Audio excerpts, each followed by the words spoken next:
अभी हालांकि 2 दिन पहले क्लच प्लेट डाला गया और कस्टमर का कहना है कि हमने इसमें पूरा जेन्युइन पार्ट से लगाया है और जेन्युइन पार्ट से लगाने के बाद इसमें परेशानी क्या आ गया 2 दिन के बाद, जो कि हम इसे अभी खोल रहे हैं। तो इसमें दिक्कत यही है कि जब भी हमारा बाइक जैसे हम 1 नंबर या 2 नंबर गियर लगा के अगर हम आगे पीछे करते हैं तो हमें बहुत यानी कि टाइट लगता है, जल्दी आगे पीछे नहीं होता है, फ्री नहीं होता है। एक तो होता है हमारा कि अगर हल्का फुल्का जाम रहता है कि इस तरीके से अगर हम सेंटर स्टैंड लगाते हैं डबल स्टैंड और हम गियर में लगा के अगर क्लच को दबाते हैं और चक्का घुमाते हैं तो हल्का जाम चलता है, बहुत ही हल्का। तो वो तो एक नॉर्मल चीज़ होता है। और एक क्या है कि ये यानी कि घूमता ही नहीं है, बहुत ही ज़्यादा टाइट लगता है। और अगर हम 1 नंबर में लगा के और अगर क्लच लेके अगर हम चाहते हैं कि हम बाइक को आगे पीछे कर ले तो उस तरीके से हम नहीं कर पाते हैं। तो फ़िलहाल हम आपको दिखा भी देते हैं कि यानी कि कैसा ये दिक्कत कर रहा है। तो अभी देखें आप, ये 1 नंबर में है, देख सकते हैं दोस्तों, ये 1 नंबर में है। तो चलिए हम उस तरफ से दिखाते हैं आपको। तो यहाँ पे देखिए हम क्लच लेकर रखेंगे, तो इस क्लच को हमने यहाँ से दबाया और यहाँ देखिएगा, तो देखिए ये देखिए आप कितना ज़्यादा यानी कि ये जाम चल रहा है, बहुत ही ज़्यादा जाम। अगर हम इसे इस तरीके से चलाते भी हैं तो यानी कि हम अगर सेंटर स्टैंड से अगर नीचे उतार के अगर चाहते कि हम बाइक को आगे पीछे करें तो उस तरीके से यानी कि बहुत ही ज़्यादा ताकत लगता है हमारा बाइक, इतना यानी कि जाम चलता है बहुत ही ज़्यादा। तो इस तरीके से दिक्कत है। तो क्लच प्लेट तो हालांकि क्लच प्लेट तो जब भी हम बाइक अगर हम मैकेनिक को देते हैं तो हम यही बोलते हैं भैया इसमें जेन्युइन पार्ट से लगना चाहिए। जेन्युइन पार्ट्स तो हम लगा देते हैं और लगवा देते हैं, पर उसका हमारा जो सेटिंग होता है वो चीज़ अगर सही नहीं होता है तो उसके ज़रिए से काफ़ी दिक्कत आता है हमारा बाइक में। अगर हमने कितनों भी जेन्युइन पार्ट से लगाया, महंगा से महंगा पार्ट से डलवाए या इंजन ऑयल डलवाया, अगर उसका सेटिंग सही नहीं है तो वो हमारा लगा हुआ वो सामान बेकार हो जाएगा। तो चलिए हम फटाफट से इसे खोलते हैं और आपको आगे दिखाते हैं किस तरीके से इसमें सेटिंग किया गया, या क्लच प्लेट या सेंटर हब, ये तीनों सामान जो लगाया ये ओरिजिनल है या डुप्लीकेट है।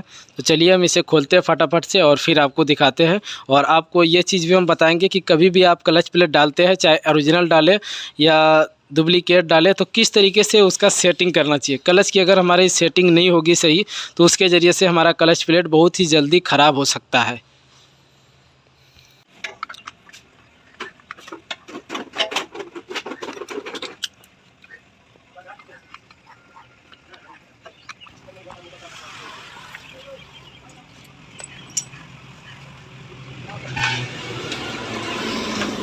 तो यहाँ पे दोस्तों आप देख सकते हैं जो कि फाइनली हमारा क्लच पूरा कंप्लीट बाहर निकल चुका है। और अब हमें देखना है इसमें आखिर दिक्कत क्या है या इस तरीके से प्रॉब्लम आखिर क्यों आई। तो आपने इंजन ऑयल भी देखा यानी कि कितना ज़्यादा ब्लैक हो चुका है, जो कि इसका इंजन ऑयल को भी चेंज किया था इन्होंने, ये देखें कितना ज़्यादा ब्लैक है। तो आखिर इतना जल्दी इस तरीके से क्यों हो गया। और अगर हमारा इंजन ऑयल ब्लैक हो जाता ज़्यादा तो इससे हमें यही पता चलता है कि हमारा जो सेंटर हब है वो चीज़ यानी कि कट चुका है। तो यहाँ पे मैं जहाँ तक देख रहा हूँ कि जो इसका सेंटर है ये भी बिल्कुल ठीक है, उसमें भी दिक्कत की कोई भी बात नहीं है। और ये हो गया हमारा हब, तो ये भी सही है, अभी इसमें भी उस तरीके से कोई भी दिक्कत नहीं है। और आप क्लच प्लेट देखें, जो कि क्लच प्लेट ये जेन्युइन नहीं है।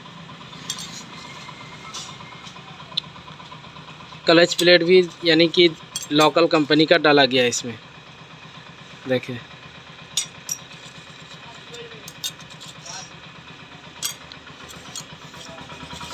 तो इसमें प्रेशर प्लेट, क्लच हब और क्लच सेंटर यानी कि इतना चीज़ इसमें डाला गया है। पर ये सब चीज़ तो हमारे ख्याल से ठीक ठाक है, पर इसका जो दिक्कत है वो क्लच प्लेट में ही दिक्कत है।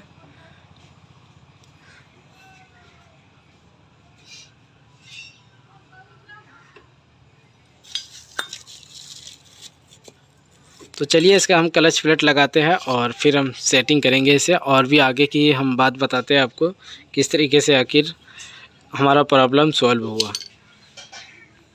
प्लेट लगाया गया था ये यानी कि हीरो होंडा स्प्लेंडर बाइक का ये क्लच प्लेट लगा था, और जिसके ज़रिए से इस तरीके से प्रॉब्लम कर रहा है।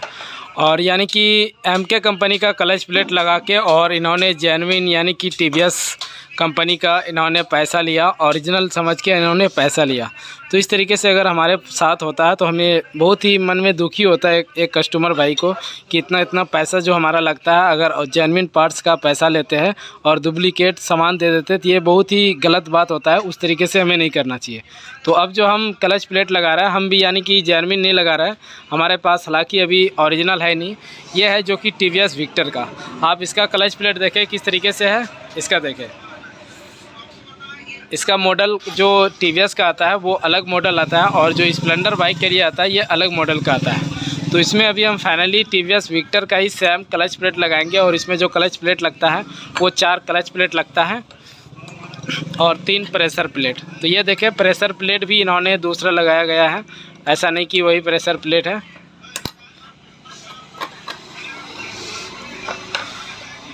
तो ये हमारा हो गया टीवीएस विक्टर का क्लच प्लेट। और इसका जो सेटिंग हमें करना चाहिए, एक बिंदी का निशान होता है इसमें, यहाँ पे आप देख सकते हैं, जो कि ये बिंदी का निशान हमें इसके हिस्से में लगाना चाहिए यहाँ पे। और अगर आप यहाँ लगाते हैं तो हमारा क्लच की सेटिंग सही नहीं होगी और इसके ज़रिए से क्या होगा कि हम जब भी बाइक को स्टार्ट करेंगे गियर लगाते समय हमारा बाइक आगे चला जाएगा, यानी कि क्लच काम ही नहीं करेगा। तो उस तरीके से दिक्कत आता है। और अभी हमें जो सेटिंग करना है तो वो इस तरीके से सेटिंग करना है जैसे हमने आपको बताया था। तो अब देखें दोस्तों, और चलिए अब हम इसे फटाफट से लगाते हैं और आपको हम दिखाते हैं। तो वीडियो में ज़रूर बने रहें और वीडियो को ज़रा सा भी कट ना करें क्योंकि इस तरीके से प्रॉब्लम काफ़ी कम मिलता है हमें देखने के लिए। और ऐसे अगर कभी भी दिक्कत आ जाता है तो हम बहुत ही परेशान हो जाते हैं और ना जाने क्या क्या हम चेंज कर देते हैं और उसके बाद भी हमारा प्रॉब्लम सॉल्व नहीं होता है। तो चलिए अब हम इसमें इंजन ऑयल डालेंगे और इसे हम फिट करेंगे। तो जब भी आप क्लच प्लेट लगाते हैं तो इसकी यानी कि चाल हमें देख लेना चाहिए, इस तरीके से फ्री होना चाहिए। और जब हम इसे ऊपर की ओर खींचेंगे तो ये यानी कि यहाँ से टाइट होना चाहिए और ज़रा सा भी अगर ये अंदर जाएगा इस तरीके से तो ये हमारा फ्री चलना चाहिए। तो ये चीज़ हमें छोटी छोटी चीज़ पे ज़्यादा फोकस करना चाहिए। अगर हम छोटा चीज़ पे फोकस नहीं करते हैं तो हमारे साथ उसी तरीके से दिक्कत होता है। तो चलिए अब हम इसका जो स्प्रिंग होता है इसे सेट करते हैं।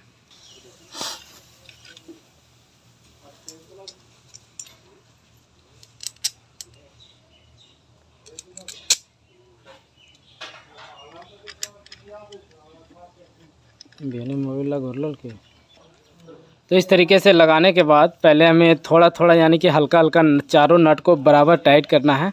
और बराबर टाइट करने के बाद फिर इस प्लेट को हमें इस तरफ यानी कि इस तरफ खींच के, और ये जो स्प्रिंग होता है हमारा इसका सेटिंग यानी कि सही जगह पे होना चाहिए। आपने इसे हब में भी देखा होगा कि नीचे जो इसका स्प्रिंग का खाँचा होता है वो चीज़ बना हुआ होता है, तो उस खाँचे पे सेंटर बिल्कुल बराबर होना चाहिए। ऐसा नहीं कि हमारा इधर उधर होना चाहिए, उस तरीके से हमें नहीं करना है। जब भी आप सेटिंग करें तो हर एक चीज़ यानी कि फोकस करना है और उसका सेटिंग सही जगह पे करना है।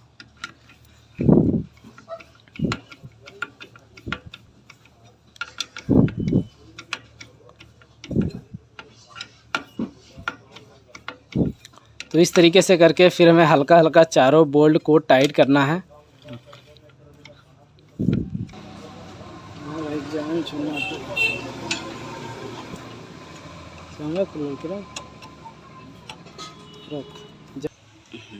तो यहाँ पे एक छोटा सा बॉल आता है जो कि इसके अंदर लगता है इस तरीके से, और फिर इसे आप यहाँ पे इस तरीके से सेट कर दो।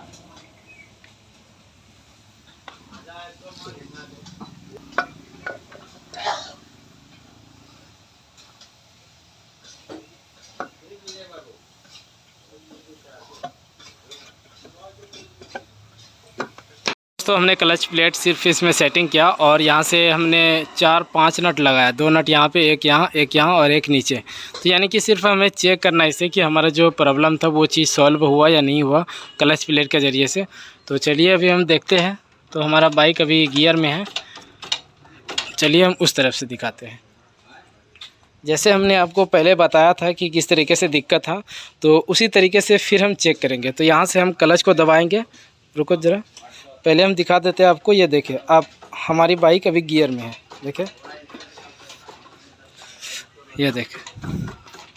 अब क्लच दबा, तो देखो अब क्लच वहाँ से दबा दिया और यहाँ से अब ये देखिए, आप पहले क्या था, हमें बहुत ही ज़्यादा यहाँ से जोर लगाना पड़ रहा था और उसके बाद ये चक्का यानी कि आगे पीछे हो रहा था। और ज़्यादा प्रॉब्लम क्या थी कि जब भी हमारा बाइक बंद अगर करते हैं हम कहीं से भी, ये हमारा ऑटोमेटिक और हर बाइक वाले के साथ इस तरीके से होता है कि हम बाइक पे बैठते हैं और बैठने के ज़रिए से अगर हम अपनी वर्कशॉप से बाइक को निकालना चाहें तो हम इसे गियर में अगर होता है तो हम क्या करते हैं, क्लच दबा के पीछे हम निकाल लेते हैं और रोड पे हम ले जाते हैं। तो उस तरीके से यानी कि नहीं हो रहा था ये गियर में, और जब भी हम न्यूट्रल करते थे तभी हमारा चक्का जो है वो चीज़ फ्री चल रहा था। तो सेम यही प्रॉब्लम था और इस प्रॉब्लम को हमने सिर्फ जो क्लच प्लेट था उसका क्लच प्लेट लगाया और इसका हमने प्रॉब्लम को सॉल्व किया। तो कभी भी दोस्तों आप अगर क्लच प्लेट लगाते हैं तो अगर टीवीएस बाइक है तो उसमें आप उसी कंपनी का क्लच प्लेट डालें। ऐसा नहीं कि हमें ओरिजिनल ही डालना है, अगर आप एमके का डालना चाहते हैं और भी कोई लोकल कंपनी का डालें तो उसी बाइक का क्लच प्लेट होना चाहिए। हालांकि इसमें स्प्लेंडर बाइक का भी क्लच प्लेट सेट होता है पर उसका जो सेटिंग है वो चीज़ नहीं होता है। तो स्प्लेंडर बाइक का इसमें क्लच प्लेट लगाया गया और टीवीएस अपाची आरटीआर का करीब तकरीबन जो उसका 900 रुपया प्राइस है उतना प्राइस लिया गया। तो इस तरीके से अगर हमारे साथ बेवकूफ़ी होता है या अगर हमें लूटा जाता है, ठगा जाता है तो हमारा दिल यानी कि बहुत ही छोटा हो जाता है और उस मैकेनिक के पास हम दोबारा नहीं जाते हैं। तो इस तरीके से हमें बिल्कुल भी नहीं करना चाहिए। जो भी होता है हमें कस्टमर को कहना चाहिए कि इस तरीके से दिक्कत है, इतना खर्चा आएगा या ऐसे वैसे जो भी होगा वो, अगर कस्टमर का मर्जी होगा तो कराएगा, नहीं होगा तो नहीं कराएगा। और बाइक की जो पिकअप थी वो भी मतलब यानी कि उस तरीके से चाल फ्री नहीं था उसका, इसका जाम चाल टाइप का था उस तरीके से, यानी कि जिस तरीके से क्लच प्लेट सेंटर हब को लगाया गया और जिस तरीके से चाल पिकअप फ्री होना चाहिए उस तरीके से भी पिकअप नहीं था। तो अब क्या है, हमारा जो भी प्रॉब्लम था इसमें वो बिल्कुल दूर हो चुका है। और कभी भी अगर ऐसी दिक्कत आता है सबसे पहले आप क्लच प्लेट चेंज करें, क्लच प्लेट में ही ऐसा प्रॉब्लम आता है। और अगर कुछ यानी कि क्लच लेने में या क्लच लेने के बाद भी हमारी बाइक आगे चल रही है तो उसमें यानी कि हमारा सेंटर हब का प्रॉब्लम होता है। तो अब गाइज हम इसमें इंजन ऑयल डालेंगे और इंजन ऑयल डालने के बाद हमारा बाइक बिल्कुल कंप्लीट हो जाएगा और हम इसे कस्टमर को दे देंगे। तो वीडियो कैसा लगा कमेंट बॉक्स में ज़रूर कमेंट करें और हमारे चैनल को एक बार ज़रूर सब्सक्राइब करें और हमारा वीडियो ज़रूर लाइक करें। तो अब मिलते हैं अगली वीडियो में, तब तक के लिए थैंक यू।